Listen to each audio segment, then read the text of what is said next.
ব্রট to you by V Guard, co powered by Sensodyne ও ভিমল বলো কথা কেশরী। Associate sponsor UltraTech cement.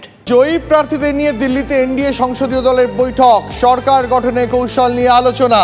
বৈঠকে সর্বসম্মতিক্রমে নরেন্দ্র মোদীকে সংসদীয় দলের নেতা হিসাবে তুলে ধরা হবে বলেই খবর।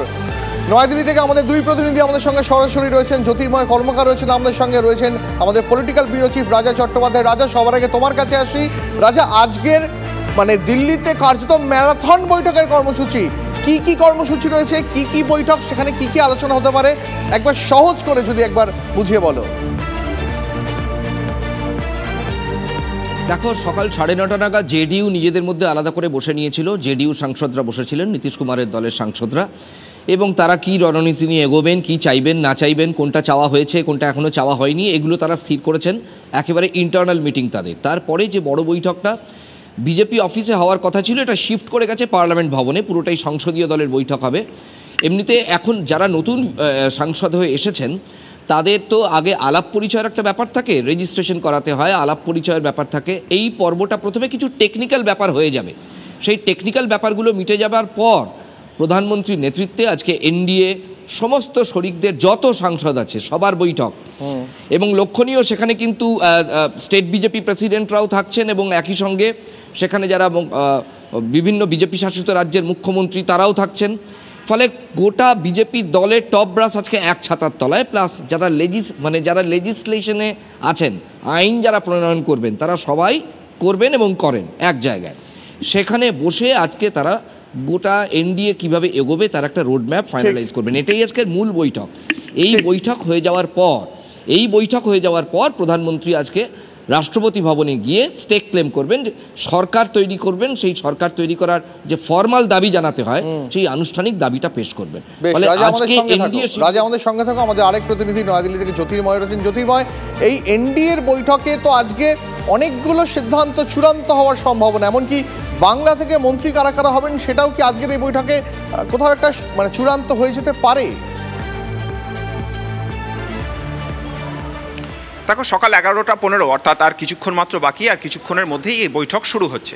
প্রাথমিকভাবে যে প্রোটোকল, সেই প্রোটোকল অনুযায়ী একটি পদক্ষেপ করা হবে। তা হচ্ছে সংসদীয় দলের বৈঠকে, এনডিএ সংসদীয় দলের বৈঠকে নরেন্দ্র মোদীকে তৃতীয়বারের জন্য প্রধানমন্ত্রী পদে মনোনীত করা হবে এবং তার পরবর্তী ক্ষেত্রে সিদ্ধান্ত গৃহীত হবে বাকি যে ইস্যুগুলি রয়েছে সেই ইস্যুগুলি নিয়ে। এরপরে প্রধানমন্ত্রী ঠিক করবেন যে তার সঙ্গে কে কে শপথ গ্রহণ করবেন। পুরো মন্ত্রিসভা 9 জুন যে শপথ গ্রহণ করবে এমনটা নয়। প্রাথমিকভাবে একেবারে প্রথম সারির মন্ত্রী, হাতে গোনা কয়েকজন, তারা শপথ গ্রহণ করবেন। এবার তার মধ্যে যেটা গুরুত্বপূর্ণ, যেদিকে আমাদের নজর থাকছে, অবশ্যই যেগুলো একেবারে প্রধানমন্ত্রীর হাতে গোনা যে বেস্ট 4টে পোর্টফোলিও থাকে, যেমন বিদেশ মন্ত্রক, যেমন অর্থমন্ত্রক, স্বরাষ্ট্র মন্ত্রক, এবং তার পাশাপাশি এক্ষেত্রে আরেকটি গুরুত্বপূর্ণ মন্ত্রক এক্ষেত্রে থাকে, পিএমওর বেশ কিছু গুরুত্বপূর্ণ দিক এক্ষেত্রে থাকে। যেদিকে আমরা নজর রাখবো, টিডিপি এবং জেডিইউ থেকে কারা কারা মন্ত্রী হচ্ছেন সেই বিষয়টাও কিন্তু একটা সাইডলাইনের প্রাথমিক আলোচনায় ঠিক হয়ে যেতে পারে। এর পাশাপাশি অর্থাৎ যে ছবিটা আমরা দেখতে পাবো টিভির পর্দায়, তার নেপথ্যে আরেকটি ডেভেলপমেন্ট গতকাল থেকে শুরু হয়েছে। নির্বাচন চলাকালীন নির্বাচনের প্রার্থী বাছাই পর্ব থেকে একটা অভিযোগ উঠে আসছে এই মুহূর্তে, যে যাবতীয় সিদ্ধান্ত গ্রহণে কোথাও আরএসএসকে বাদ রাখা হয়েছিল নির্বাচনে ভরাডুবির পর। অর্থাৎ ভরাডুবি যদি আমরা প্রত্যাশার নিরিখে ধরে নিই, তাহলে গতকাল থেকে সেই পরিস্থিতিটা সম্পূর্ণভাবে পরিবর্তন হয়ে গেছে। 7.5 ঘন্টা জেপি নাড্ডার বাড়িতে যে বৈঠক হয়েছে, সেখানে আরএসএসের শীর্ষ নেতারা উপস্থিত ছিল। অর্থাৎ এবারে আসরে নেমে পড়েছে আরএসএস, তারা কিন্তু রাশ ধরেছে। অর্থাৎ এই মুহূর্তে দাঁড়িয়ে বিজেপি এককভাবে সিদ্ধান্ত গ্রহণ করবে এমনটা নয়। বিজেপির কাছে এটা কার্যত একটা ত্রিমুখী ফলা সামলাতে হচ্ছে। একদিকে শরিকি চাপ রয়েছে, একদিকে আরএসএস এর দাবি দেওয়া রয়েছে। বিজেপি কিভাবে, কোন স্ট্র্যাটেজিতে এই প্রত্যেকটা চাপ সামলাবে?